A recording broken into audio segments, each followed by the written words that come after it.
Entre los secretos mejores guardados en las viejas oficinas de Genaro García Luna en sus tiempos como secretario de Seguridad Pública Federal, estaba un recorte de periódico enmarcado en roble claro y con un cristal antirreflejante que estaba escondido en uno de los cajones de su escritorio en la Ciudad de México. Esa tira de papel periódico, publicada el 25 de octubre de 2010 en un diario mexicano que fue mencionado en el juicio contra el exfuncionario, tenía un título sugerente escrito por un periodista de origen español. Se leía: García Luna, presidente. Nación Criminal con Óscar Valderas. El texto hacía un audaz pronóstico. Si García Luna lograba atrapar un pez gordo del crimen organizado y le entregaba la cabeza de los gobernadores priistas al presidente Calderón, el entonces superpolicía sería el candidato ideal para mudarse a Los Pinos. Dos fuentes que conocieron ese recorte en el despacho de Genaro García Luna contaron a MBS Noticias por separado que el exsecretario federal lo atesoraba con esperanza. Lo leía a menudo para sí mismo, aunque lo supiera de memoria. Ese marco contenía lo que él creía que era la semilla de una idea plantada en el círculo rojo del poder que podía germinar en una inesperada flor. García Luna, mando supremo de las Fuerzas Armadas en México. Había sido un largo trayecto para llegar hasta ahí. De joven peleonero en el barrio de la Romero Rubio, había brincado espía del CISEN, luego agente especializado en secuestros que cobraba un porcentaje de los rescates no pagados para aumentar su riqueza personal y finalmente director de la Agencia Federal de Investigaciones y secretario de Estado. Quienes no lo conocían decían que solo era un corrupto coleccionista de casonas y motocicletas de lujo, pero en su círculo más cercano, la cofradía llamada Los 12 Apóstoles, se intuía que su riqueza tenía otro destino: financiar una carísima campaña que lo llevaría hasta la presidencia de la República. En aquel 2010 no había otro secretario de Estado más poderoso que él. Juan Camilo Mourinho, confidente de Felipe Calderón, había fallecido 2 años antes y con él se había erosionado el poder de la Secretaría de Gobernación. García Luna era más temido que el procurador Eduardo Medina Mora, más influyente que un secretario de Hacienda. Y el PAN no tenía en algún gobernador a una carta fuerte para pelear contra la ola del nuevo PRI. Es cierto, García Luna, alias el Metralleta, por tartamudo, frío y hosco, no tenía carisma, pero sí tenía millones de pesos para invertirlos en series de televisión que contaran su historia como la de un joven de origen humilde que se convirtió en el improbable héroe de la guerra contra el narco y condecorado en Estados Unidos. Para veteranos de la política como Guillermo Valdés o Rubén Aguilar, sus sueños presidenciables eran predecibles. García Luna estaba enganchado a la idea de convertirse en un personaje mediático, acaso inspirado por el ascenso de Enrique Peña Nieto. Ávido de reconocimiento y de protagonismo, el único paso hacia arriba, tras ser considerado el vicepresidente de facto de México, era llegar al poder ejecutivo federal. ¿Qué importaba que en realidad fuera un traidor a su patria y un alto miembro del cártel de Sinaloa? No era la primera vez que un narco aspiraba a ser presidente de México. El último había sido el exgobernador tamaulipeco Thomas Yarrington, quien recitaba en sus spots que él podía, quería y sería presidente, pese a sus nexos con el cártel del Golfo. García Luna, cuentan las fuentes de este reportero, estaba obsesionado con ser el hombre más poderoso del país. Gracias a una nómina secreta, contrataba encuestas telefónicas que medían su popularidad y que le leía a su excolaborador Edgar Eusebio Millán. Su caída es tan alta como sus anhelos.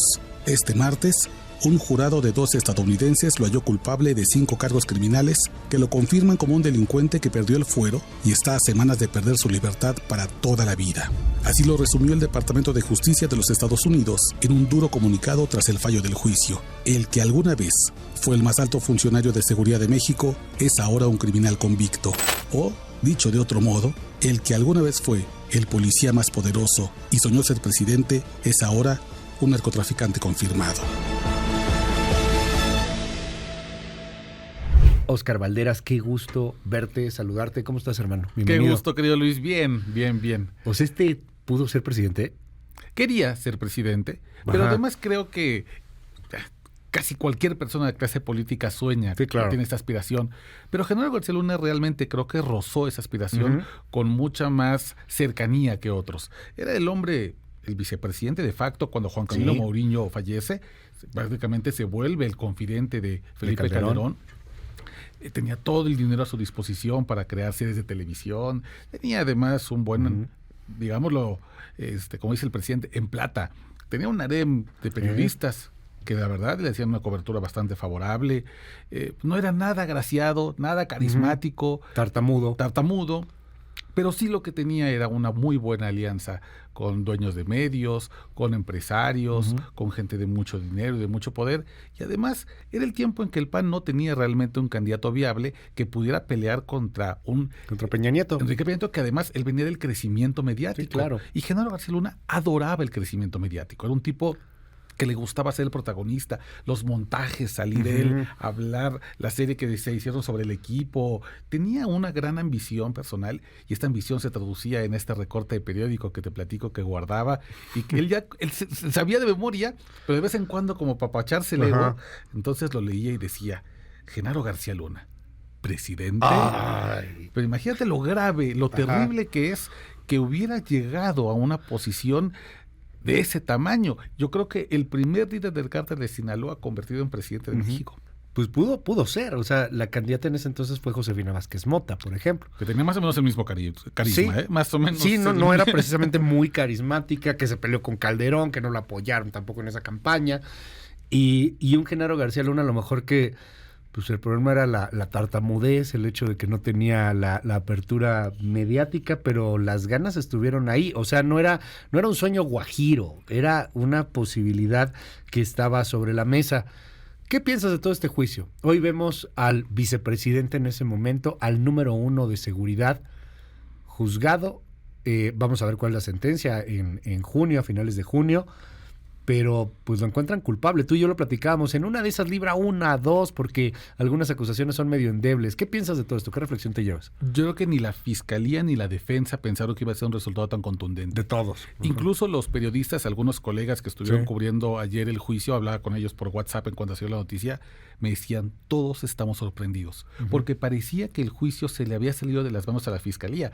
Yo incluso la van a cruzazulear. En el último momento van a regar esto y García Luna se va libre.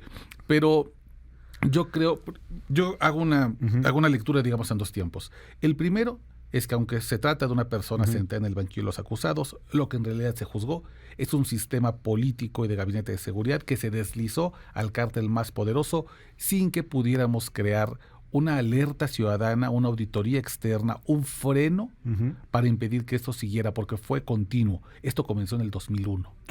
Y se extendió al menos hasta 2012, aunque sabemos que evidentemente la influencia de García Luna y sus nexos con el cártel de Sinaloa se mantiene incluso hasta ahora. Y otra segunda que yo hago, Luis, es Genaro García Luna está preso ahora esperando sentencia de Estados Unidos por cargos relacionados 4 con narcotráfico y 1 con una mentira en una formalidad de ingreso hacia Estados Unidos. Sí, que es una cosa venial, ¿no? Eso sí ya es súper menor.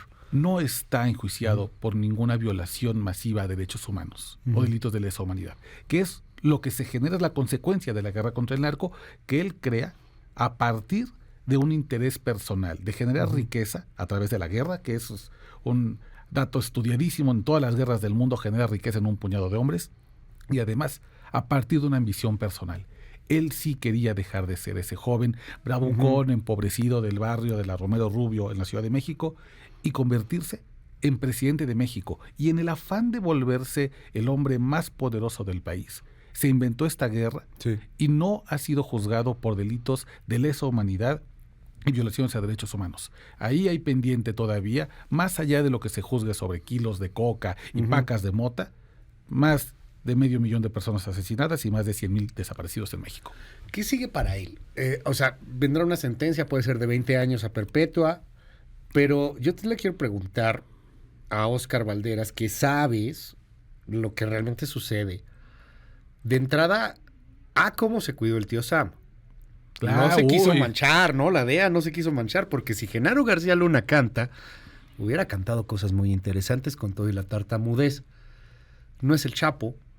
Yo platicamos hace un momento, ¿no? Fuera de aire, o sea, no sé si lo vayan a mandar a una Supermax en Colorado, que vaya a ser así tratado como estos supercapos, estos criminales. ¿Qué sigue para García Luna? Yo te diría que hay dos escenarios en polos opuestos.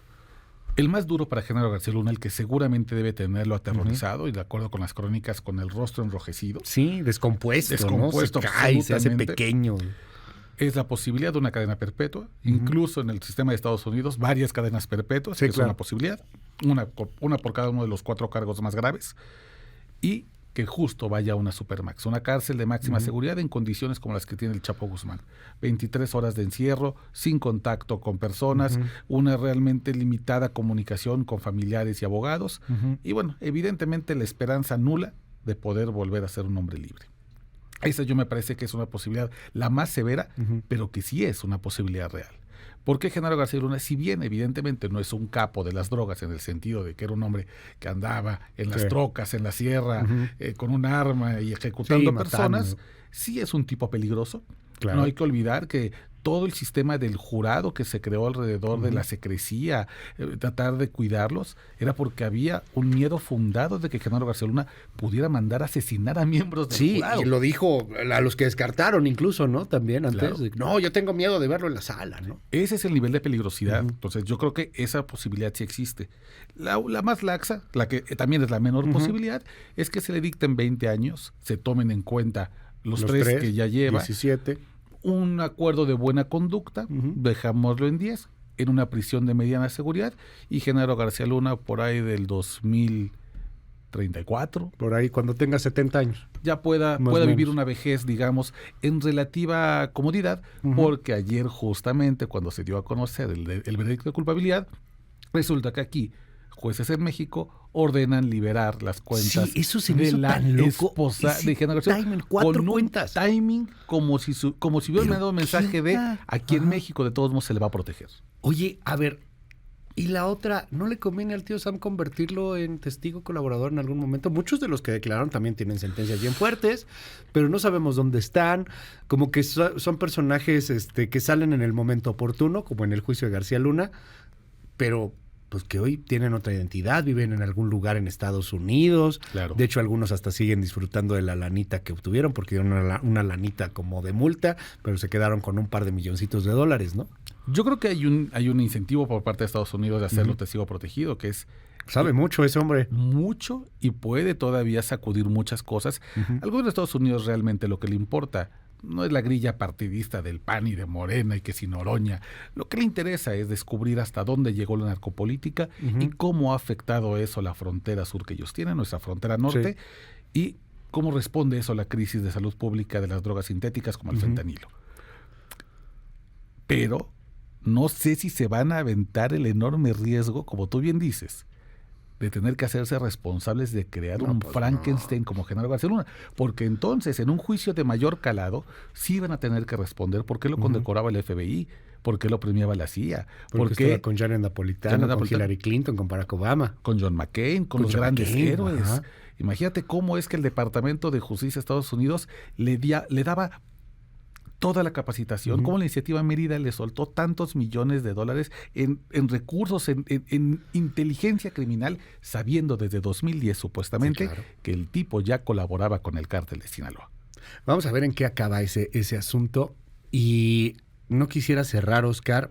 Ayer se publicó en Milenio un reportaje tuyo en torno a la mujer de Ovidio Guzmán y a la fortaleza que están teniendo, el empoderamiento que están teniendo las mujeres también en la mafia, también en el cártel de Sinaloa particularmente.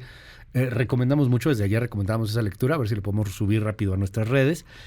Cuéntanos un poquito más, porque viene el perfil, todo. Sí, a quien yo he llamado, y además lo reconoce la propia Unidad de Inteligencia Financiera, la nueva reina del cártel de Sinaloa. Es una mujer que se llama Adriana Mesa, es hija de un narcotraficante muy conocido en la zona de Durango, que nació en Tamazula, conocido como el M6, Raúl Mesa Ontiveros, quien fue un hombre muy cercano al JT, que a su vez era muy cerca del Mayo Zambada, y después el M6 crece en la estructura criminal y se vuelve un aliado de Ismael Zambada García. Con esa alianza, él se va a vivir a Culiacán, se hace de mucho dinero, se asienta como estas de las familias, digamos, de la nobleza del cártel de Sinaloa en la capital de ese estado, Y esta mujer, su hija, Adriana Mesa, pues comienza a orbitar hacia los brazos de alguien que tenga más o menos su perfil. Joven, poderoso, atractivo. Ovidio. Hijo de un narco del Ovidio. Triángulo, Ovidio Oye, Guzmán. es el partidazo. En los tiempos Pues en sí. que el nombre de Ovidio no sonaba en México, nadie lo pelaba. Pero un tipo atractivo, poderoso, Hijo del Chapo. millonario, ella guapa, atractiva, Claro. poderosa, hija del M6, y desde hace al menos 10 años tiene una relación formal. Ella es la madre de las 2 hijas de Ovidio, una de las niñas que por cierto resultó lesionada en el operativo de Sí. Culiacanazo 2, y ella, pues como muchas otras mujeres en Que el son cártel gemelas, de- ¿no? Son gemelas, exacto. ¿Y qué le pasó a la que resultó lesionada? Un roce de bala en la pierna, al parecer. Hay incluso una fotografía de un edredón rosa, como de un infantil. Sí, que está lleno de sangre, que de tiene- princesas. tiene mancha de Sí, sangre, que es exacto. rosa ahí en el tema, que se mantuvo en mucho sigilo este tema de qué le había pasado o no a la hija, ¿no? Al parecer fue Sí, una son rosa. lesión Ajá. no grave, afortunadamente para la niña. Y bueno, esta mujer, siguiendo los pasos de Emma Coronel, no es solamente la esposa de alguien de poder en el cártel. Son ya, las mujeres han dejado de ser estas parejas trofeo, ¿no? Las se volvieron buchonas que peores. solamente tenían que verse bien, a adoptar posiciones de poder. Emma Coronel, por ejemplo, era una mujer que tenía el control financiero del cártel y operó, por ejemplo, el pago de sobornos para que el Chapo Guzmán escapara de las cárceles de máxima seguridad. Adriana Mesa, la nueva reina del cártel de Sinaloa, tiene un perfil similar. Joven, operadora financiera, y una vez que Joaquín El Chapo Guzmán es extraditado, Emma Coronel se entregó hace 2 años a la justicia de Estados Unidos, Ovidio Guzmán dejó caer la corona, ella la recoge y se la ha colocado en la cabeza. Oscar Valderas, un honor tenerte siempre aquí. Gracias, hermano, con toda la admiración. Te seguimos. Muchas gracias, querido Luis. En Twitter podemos seguir la conversación, @OscarValmen. Gracias, es Oscar Valderas.